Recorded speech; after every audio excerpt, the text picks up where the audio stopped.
All right, friends, we'll start once again with another little moment from Black history. If anyone's earned the title of freedom fighter, it is Harriet Tubman.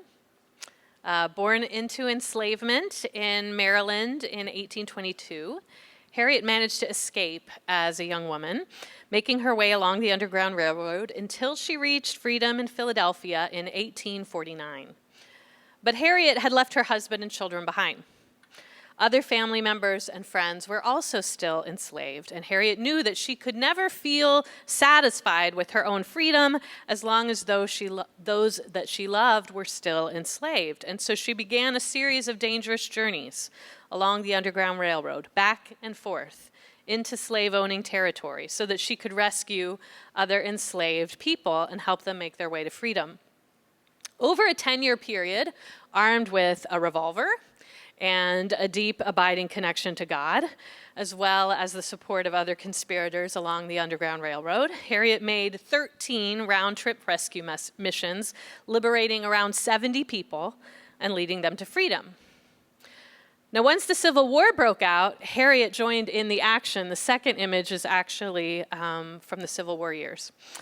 She was serving as a scout with the Union Army as they went into Confederate territory, because her many dangerous trips by night through all those rescue missions made her an excellent source of information for the military. She knew how to navigate the backwoods in Confederate territory.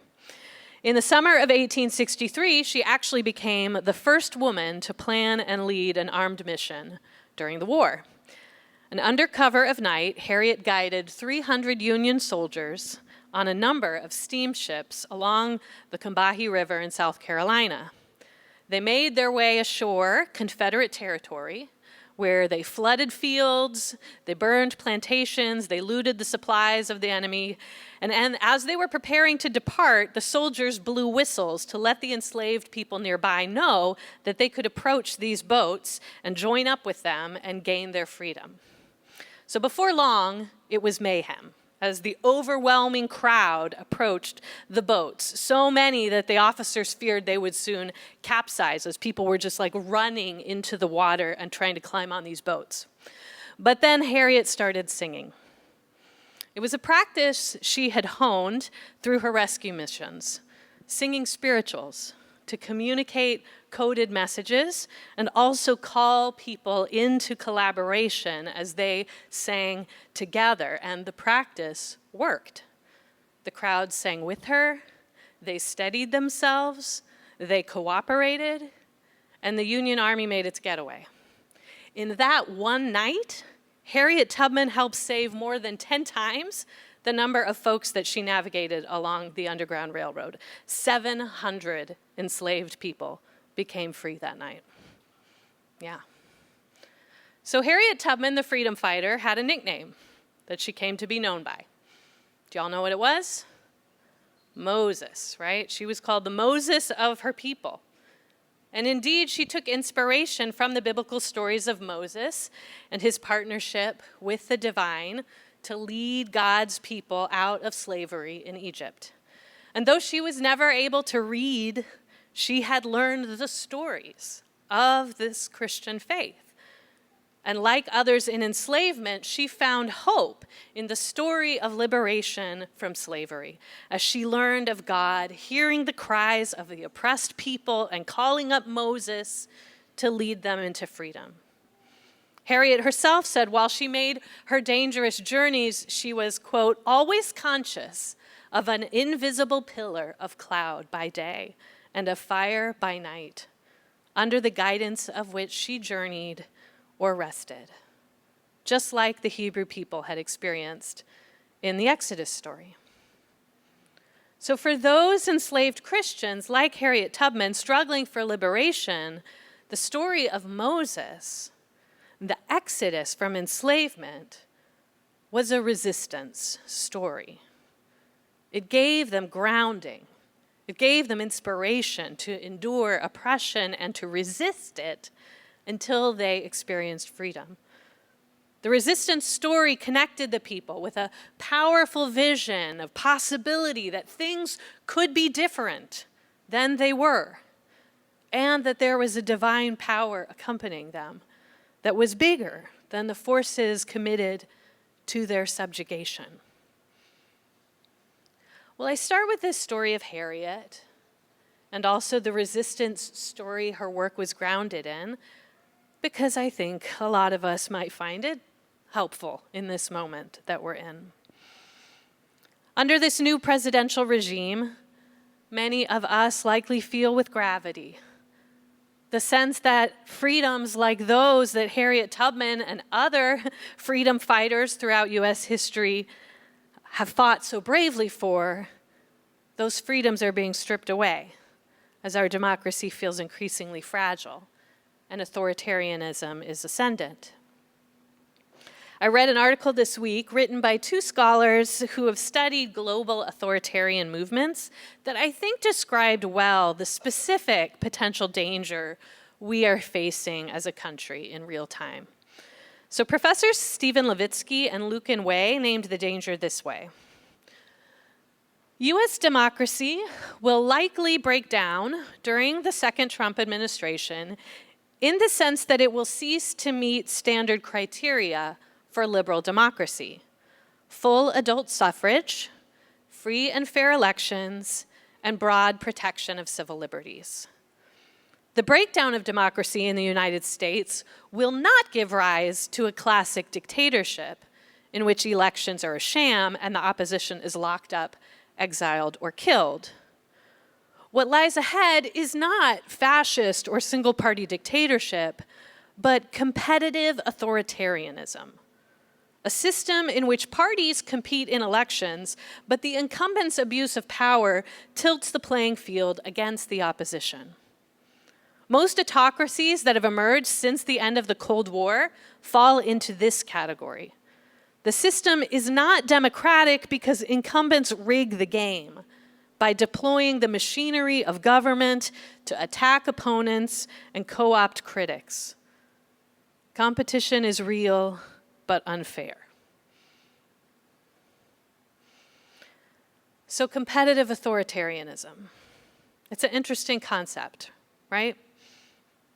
It has the facade of being democratic, but essentially it's hollow. The system is rigged. And in a post-Cold War world, this has been what authoritarianism has come to look like in countries like Venezuela, Hungary, India, and Turkey. Now, a couple of weeks ago, I introduced this new teaching series I'm hoping will help us speak clearly about what's happening in our culture at this moment, and also hopefully find some sources of wisdom and encouragement from our tradition for how we as people of faith are called to respond. And I've called the series Earthly Empire and Divine Kingdom, looking at two alternative ways of organizing our societies that people have been wrestling with, I think, for a long time. And with that in mind, I'd argue that competitive authoritarianism is simply the 21st century version of earthly empire. The form might be new, but the motives that fuel it have been with us a long time. And just like emperors have been conquering people for ages people have also been resisting. And one of the tools they have used most powerfully throughout the ages to fuel resistance has been the power of story. Resistance stories. So today we're going to look at one of several of these ancient resistance stories that can be found in our Bible, in our sacred texts. For those of you who grew up in church, we may have heard some of these stories before, stories that appear in kind of an obscure part of the Hebrew Bible called the book of Daniel. But what we might have missed in our Sunday school classes is the setting from which these stories arose and how they actually functioned for the ancient Jewish people who told them as stories of resistance. So before we talk about our specific story, let's take a moment to ground ourselves in the history that these stories arose from. So first, I'm going to ask you to bear with me for a little bit while we get kind of Bible nerdy and break down the historical timeline, okay? Because I think it helps us to understand what is happening so we can understand why they told the story. Make sense? All right, so a couple of weeks ago, we looked at a story about the beginning of the monarchy in Israel, the period where this federation of tribes transitioned to consolidating power and having a king. And historians put the rise of Israel's monarchy at around 1020 BCE. So that's kind of that point in the historical record. And that kingdom lasted about 100 years before it split in two. And then Israel had the northern kingdom, which was made up of 10 of the 12 tribes. They called that northern kingdom Israel. And then there was the southern kingdom they called Judah, and that had the other two tribes. And so then around 720 BCE is the next piece. The Assyrians conquered 2 centuries later, the Assyrians came in and conquered the northern kingdom, slaughtering many, scattering the others. Judah lasted for about another 150 years.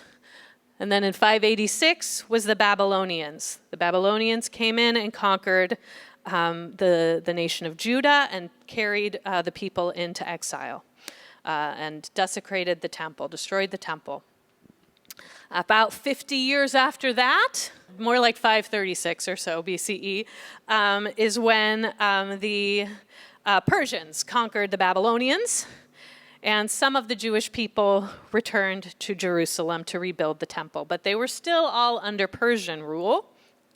And then after the Persians came, Now we're at 332. After the Persians come the Greeks in 332. That's Alexander the Great, okay? So there was a couple centuries under Persian rule, and then the Greeks conquered. Alexander the Great came through, conquered the whole Persian Empire. And then about 20 years after that Greek conquering, Alexander died, and his empire split into smaller regional empires that were all still under Greek control. And so this area in Israel, Palestine, was part of something called the Seleucid Empire. Okay, so this is the one that's in 312 BCE. That's the beginning of the era of the Seleucid Empire. And Jewish people lived under that empire for over a century before it became so oppressive that a group of them eventually rose up in an armed revolt. And that's the story of the Maccabees. So if any of us are familiar with the history behind the Hanukkah celebration that our Jewish brothers and sisters celebrate, Hanukkah is centered in the memory of this era of revolt against the Seleucid Empire, which eventually leads to a period of relative freedom for the Jewish people. This is the last thing on the chart here. Maccabean revolt in around 167. It started around 167 BCE, lasted several years, but eventually they had some autonomy. Before, in the 1st century BCE, they were captured by Rome, and eventually, occupied by Rome. Why am I telling you all this history? Well, most scholars believe that Daniel was composed at the end here of this whole timeline, okay? Daniel was composed in the season of resistance and eventual rebellion, the latter years of the Seleucid Empire. It was an oppressive time to be a person of Jewish faith. I think I'm bleeding through. No? We're good? Oh, okay, fine. Sounds good. I'm like, where's the echo coming from? Okay. All right, so it was an oppressive time to be a Jewish person at the end of the Seleucid Empire. That's why they eventually led an armed revolt. Okay, Emperor Antiochus IV Epiphanes had led a campaign of persecution and attempted eradication of the Jewish culture that was more than what they had experienced at that point under any other occupying force. Scholar Anathia Porter-Young describes the persecution these Jewish folks were experiencing during that period this way. The emperor's reprisals in Judea included large-scale massacre, slavery, home invasion, and plunder of the temple. Seleucid soldiers set fire to the capital city and leveled its houses. The program of terror culminated with an edict issued in 167 BCE, and the edict revoked Judean civic freedom, banned ancestral religion, and mandated in its place new religious practices and civil rituals that reordered space, time, and human life. Refusal to comply earned death. So this is what the Jewish people living in Israel-Palestine area were experiencing when they told the story we're going to look at today. People living under this emperor knew firsthand the oppression that earthly empire could inflict. But rather than give up and simply succumb to the campaign that sought to eradicate their culture, they told stories. And these stories were called court tales. All of them were set in courts of ancient empires. And the stories were told not only by ancient Jewish storytellers in this era, but by other ancient cultures in the same period. It's a kind of a format of folktale that seemed to help people understand how to hold on to their culture, how to have hope, how to continue in faith when they were under pressure from a hostile empire.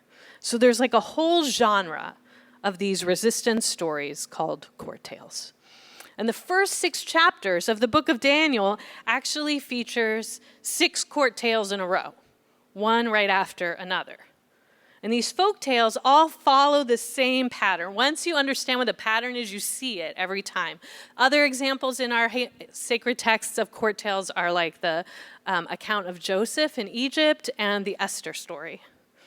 But the pattern is basically folks are called upon by an oppressive regime to do something that violates their culture.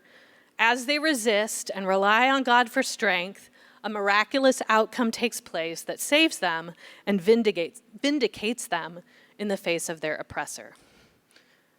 Now, the Daniel stories are not set in the period in which they were written. The stories are a kind of historical fiction. Okay, they're legends which are set in a different period in which Hebrew people were also facing erasure during the Babylonian exile. So the people suffering oppression, if you go back to the chart, the people suffering oppression at the end of the chart in the 2nd century BCE told legends about resistance set in the 6th century BCE, in the 586 time. Okay?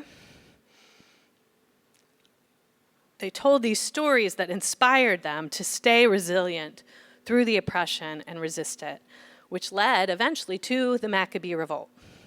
So now with all that background, let's look at one of these stories. We're just going to look at the first of these court tales that's found in Daniel, beginning with the first verse of the book of Daniel. During the 3rd year of King Jehoiakim's reign in Judah, King Nebuchadnezzar of Babylon came to Jerusalem and besieged it. And the Lord gave him victory over King Jehoiakim of Judah and permitted him to take some of the sacred objects from the temple of God. So Nebuchadnezzar took them back to the land of Babylonia and placed them in the treasure house of his God. And then the king ordered Ashpenaz, his chief of staff, to bring to the palace some of the young men of Judah's royal family and other noble families who have been brought to Babylon as captives. Select only strong, healthy, and good-looking young men, he said. Make sure they are well-versed in every branch of learning, are gifted with knowledge and good judgment, and are suited to serve in the royal palace. Train these young men in the language and literature of Babylon. And the king assigned them a daily ration of food and wine from his own kitchens. And they were to be trained for 3 years, and then they would enter the royal service. Daniel, Hananiah, Mishael, and Azariah were 4 of the young men chosen, all from the tribe of Judah. The chief of staff renamed them with these Babylonian names. Daniel was called Belteshazzar, Hananiah was called Shadrach, Mishael was called Meshach, and Azariah was called Abednego. All right, this is a long story, so I'm just going to take a little pause here, point a couple things out before we go on.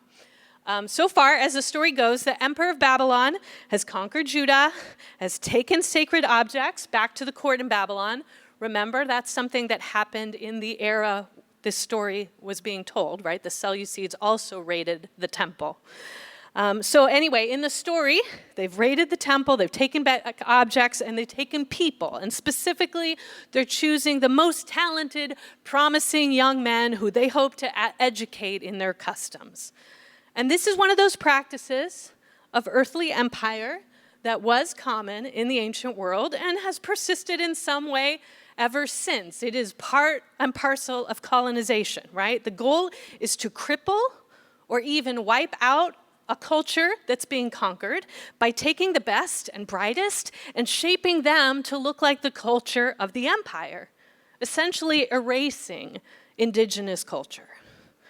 In this case, the empire even claims for itself the right to change the names of the people that they've conscripted into service. So they exchange their Hebrew names for Greek ones. Let's read on. Daniel was determined not to defile himself by eating the food and wine given to him by the king. He asked the chief of staff for permission not to eat those unacceptable foods. Now, God had given the chief of staff both respect and affection for Daniel, but he responded, I'm afraid of my lord the king, who has ordered that you eat this food and wine. If you become pale and thin compared to the other youths your age, I'm afraid the king will have me beheaded. Daniel spoke with the attendant who'd been appointed by the chief of staff to look after Daniel, Hananiah, Mishael, and Azariah. Please test us for 10 days on a diet of vegetables and water, Daniel said. And at the end of the 10 days, see how we look compared to the other young men who are eating the king's food. Then make your decision in light of what you see. The attendant agreed to Daniel's suggestion and tested them for 10 days. At the end of the 10 days, Daniel and his 3 friends looked healthier and better nourished than the young men who had been eating the food assigned by the king. So after that, the attendant fed them only vegetables instead of the food and wine provided for the others. God gave these 4 young men an unusual aptitude for understanding every aspect of literature and wisdom, and God gave Daniel the special ability to interpret the meanings of visions and dreams. And when the training period ordered by the king was completed, the chief of staff brought all the young men to King Nebuchadnezzar, and the king talked with them, and no one impressed him as much as Daniel, Hananiah, Mishael, and Azariah. So they entered the royal service, and whenever the king consulted them in any matter requiring wisdom and balanced judgment, he found them 10 times more capable than any of the magicians and enchanters in his entire kingdom. And Daniel remained in the royal service until the first year of the reign of King Cyrus. So, this is the first of the court tales we find in the book of Daniel. So how might it have served as a resistance story? In a setting in which an oppressive emperor was threatening an occupied people with cultural erasure, stories like this gave a framework for how to respond. And I think the lessons they teach still resonate. So let me just share a few insights I think might be helpful from this court tale for resisting earthly empire. The first is this: earthly empires will try to tell you who you are. Don't let them. Earthly empires will try to tell you who you are.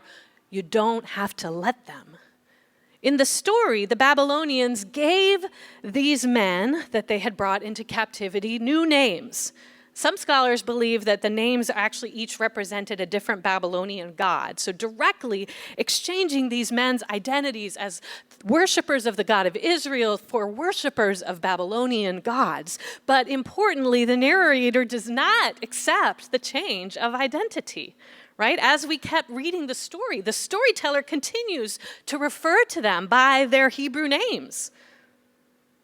In later court tales, if you keep reading, and I encourage you this week, if you want to go read the other chapters, they're not long. You might enjoy them. You might find them helpful. So if you kept reading these stories, you would notice the practice continue. Even as the Babylonian characters call the young men by the new names, they might call them Shadrach, Meshach, Abednego, But the narrator continues to remind us of the Hebrew names of Daniel and his friends.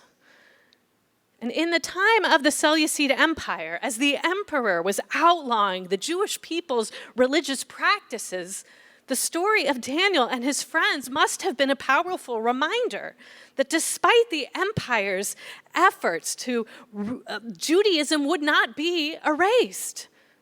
The empire could not rewrite the identity of the Jewish people, even by declaring that identity illegal. Today, the Trump administration is pursuing its own campaign of renaming things and trying to erase certain identities, right? On the day of the inauguration, just one example, Trump signs an executive order indicating that according to this administration, the Gulf of Mexico is henceforth to be called the Gulf of America. Citizens of the United States, journalists, corporations, leaders of other nations are all having to make decisions about how to respond. So companies like Google and Apple have followed Trump's lead, and they've renamed the body of water on their applications. But other groups have handled the change differently. So this week, journalists from the Associated Press were barred from attending an event at the Oval Office because the AP is not changing their practice in referring to the Gulf. Instead, they've determined, quote, they will refer to the Gulf by its original name while acknowledging the new name Trump has chosen. Like the narrator in the Daniel story, they are resisting the emperor's attempt to change reality by naming it differently. Perhaps more troubling than the attempt to change the name of a body of water is the effort this regime is making to erase the identity of trans, non-binary, and intersex people. Just this week, the National Park Service website for the memorial at the Stonewall Inn was edited to take out the word transgender, though, of course, the fight for trans rights was a central component of the history that was made there. Other government websites have scrubbed the T from LGBT, reducing the acronym to stand only for lesbian, gay, and bisexual people. But whether or not there is a T on a website or an X gender marker on a passport, whether hateful people in our current House of Representatives refuse to use the correct name and pronouns for their own trans colleague when addressing her, whether any of these things happen or not, trans, non-binary, and intersex people will still exist, right? They have existed for multiple millennia before our culture acknowledged them as they deserve, and they will continue to exist, even if the empire speaks names or pronouns over them that they do not claim for themselves, right? Earthly empires will try to tell you who you are. They may call you names for opposing them. They may denigrate your character. They may paint you as dangerous rebels, even terrorists for protesting, but because you've refused to submit. But you do not have to believe them. The resistance stories remind us not to let earthly empires tell us who we are. Amen? The second insight in this story I notice is this: earthly empires use resources to coax cooperation. So be wary of what you consume. Earthly empires use resources to coax cooperation. Be wary of what you consume. In this story, Daniel and his friends refrained from eating the emperor's food and drinking his wine. Though the story isn't explicit about why they do this, biblical scholars suggest a couple of potential reasons. First, the food likely didn't conform to Jewish dietary practice, might have even been sacrificed to Babylonian gods, so this could have been a way of maintaining faithfulness to their cultural practices. It also may have been that this group of young men recognized the extreme privilege They were being granted, being groomed in this like very lush space in the palace, while the rest of their people were outside in very different social circumstances. So perhaps they abstained as an act of protest and solidarity with the other Jewish people who were living under oppression in Babylon, most of whom would have been poor and unable to partake in this kind of lavish fare. Whatever the reason for their abstention, the truth is these 4 men were being offered these luxuries because they were intended to coax their cooperation, to corrupt them from within. But the Jewish men refused to be corrupted by what they consumed. So at our inauguration, we witnessed a parade of 21st century titans of industry taking their prominent places in the emperor's court. Jeff Bezos of Amazon, Mark Zuckerberg of Meta, even Tim Cook of Apple was in attendance. And of course, most infamously, Elon Musk, the CEO of several companies, including Twitter or X, depending again on which name we acknowledge. All were paying tribute to the emperor in some way. And in the weeks since, of course, we've seen Musk be given wide latitude to perform what many see as a technological administrative coup, which serves to benefit himself and the other oligarchs allied with him, while decimating services for the poor and the middle class. Perhaps in our day, the emperor isn't pacifying us with the king's food.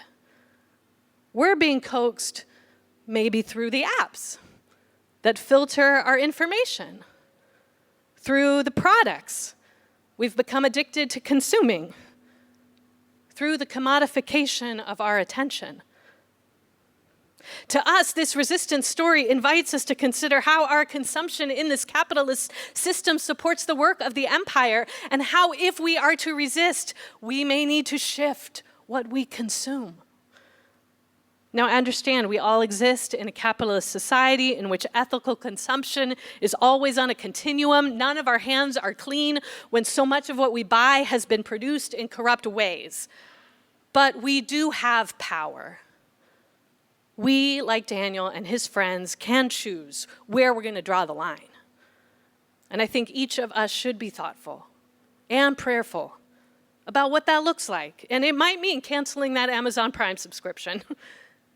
It might mean divesting from Meta.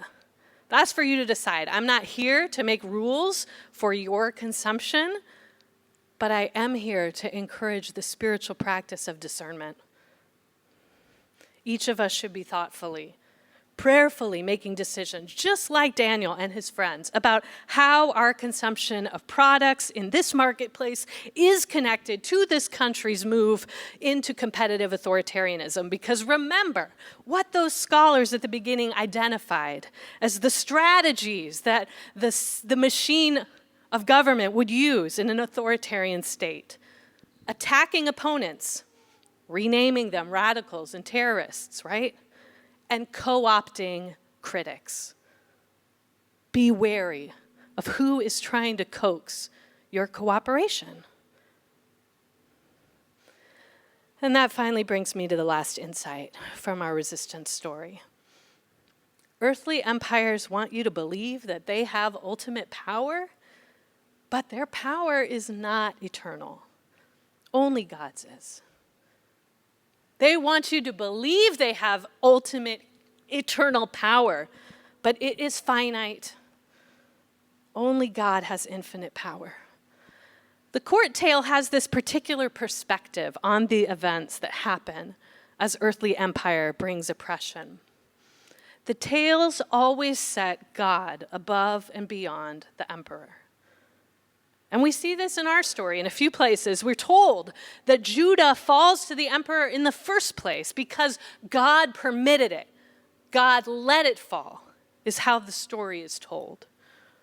We're also told that Daniel has the chief of staff's favor because God gave him that affection for Daniel. The text says the young men have this unusual aptitude for wisdom and learning that were gifts from God.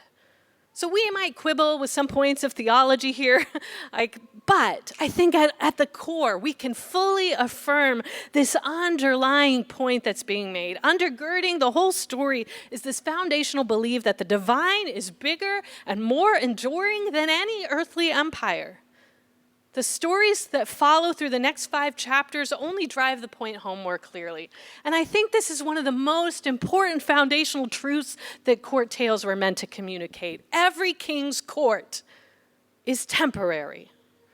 Though the court might indeed seem impressive, though the power feels completely entrenched, it is not ultimate power.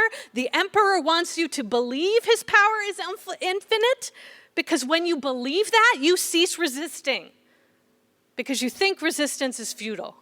Too many people are doing this right now, giving up in advance, because the odds feel long.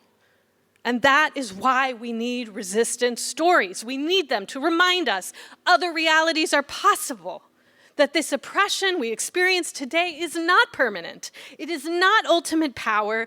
Only God has that. Amen? So this is the hope that spoke through the court tales in Daniel, encouraging the Jewish people during the campaign of terror they suffered to hold on. It gave them what they needed to keep resisting and to not be erased. And because of their persistence, a century and a half later, Jesus could be born and raised and live a faithful Jewish life. This is the hope the resistance story of Exodus spoke to Harriet Tubman and those who followed her along the Underground Railroad with this vision of cloud of the divine leading them and a more eternal kingdom on their side that undoes the might of earthly empire. They maintained the hope and perseverance needed to resist until there was freedom. It's the hope that has fueled artists and historians and writers throughout history, from the crafters of practices like Black History Month to Kendrick Lamar speaking truth to power at the Super Bowl. Amen? Throughout the ages, resistance stories have been and continue to be some of the most effective tools in our arsenal for resisting the hostility of earthly empires, because they stir our imaginations. They connect us with the divine heart around which divine kingdom is centered. They remind us there is better, more loving, collaborative ways to live. And the empire knows that these stories are effective. They know they're dangerous for them. That's why they want to ban the books. Right? They want to change the history we teach. But even if they remove books off school shelves and scrub information off websites, they cannot erase what's in our minds. They cannot erase what we teach our kids and our grandkids. The best way to combat book burning is to read the books, buy the books, read them, pass them on. In another dark political moment, writer Toni Morrison said this: "This is precisely the time when artists get to work. There is no time for despair, no place for self-pity, no need for silence, no room for fear. We speak, we write, we do language, and that is how civilizations heal." Amen. And so as we end, I ask you, what resistance story is in you to speak? What story do you need to tell or to return to at this moment? What art might you make? What artists might you support as you consume their work instead of the work of the empire? How might each of us contribute to the work of resistance through the renewing of our minds? For it is in our storytelling that we have the prophetic capacity to imagine the sunset of earthly empire and the dawn of the divine's loving kingdom lived more fully. So may God's Spirit move powerfully through each of us and the stories we tell, just as it has moved through our ancestors, so we might play our part in transforming the world we've been given in partnership with the God who has endured it all. Amen. Amen.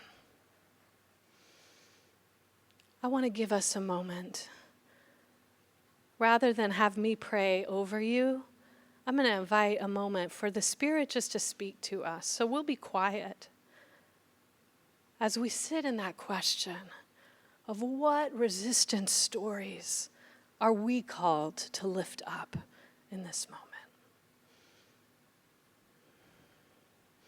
Let's just take a moment to invite the Spirit to speak that into our hearts.